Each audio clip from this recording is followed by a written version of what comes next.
আলুগুলো প্রায় ব্রাউন হয়ে গেছে, সেই জন্য এগুলো তুলে নেব। এবার হঠাৎ মনে হলো আমার ধনিয়া পাতা নেই, তাই আমি বাগানের দিকে ছুটবো এখন। ওই তেলেই পাঁচফোড়ন গরম করে ওইখানে পেঁয়াজ ছেড়ে দিলাম এবং পেঁয়াজগুলো একটু হালকা ব্রাউন করে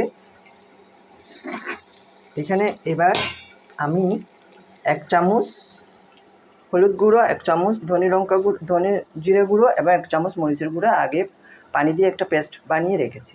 এখন এটা এখানে আমি ছেড়ে দেবো। আমি গুঁড়োটা দিলাম না, কারণ গুঁড়োটা দিলে একটু পুড়ে যায়।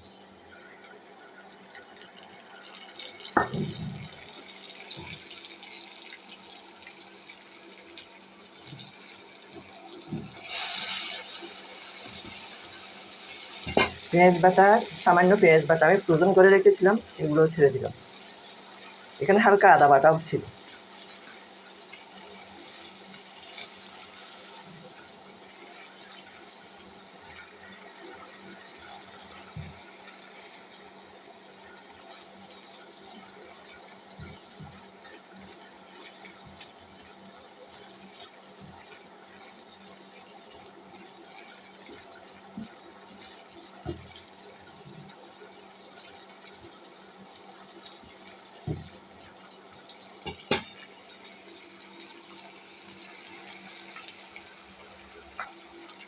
লবণ দিলাম কষাবার সময়।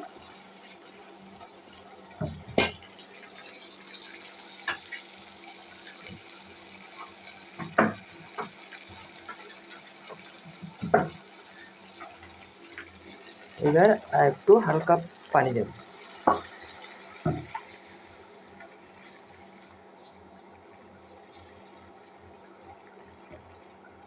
এগুলো যখন ফুটে উঠবে, ব্লক উঠবে, তখন আমি এই যে ব্রাউন করে আমার আলুগুলো প্রায় সিদ্ধ হয়ে এসেছে। এবার এখানে আমি এই যে টমেটোগুলো আমি কুটে রেখেছিলাম সেগুলো একটা একটা করে ছেড়ে দিচ্ছি। একসাথে কাঁচামরিচ ফালিগুলোও দিয়ে দিলাম, তার সাথে ধনে পাতাগুলোও দিয়ে দিচ্ছি।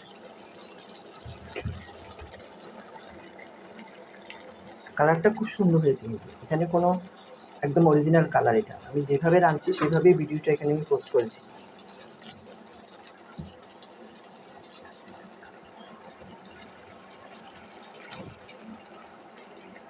এখানে কোনো এফেক্ট ব্যবহার করিনি, তাই না? আমার তো বেশ এমনিতেও খুব সুন্দর লাগছে। ভিডিও ছাড়াও কালারটা বেশ কিন্তু কালারফুল হচ্ছে না।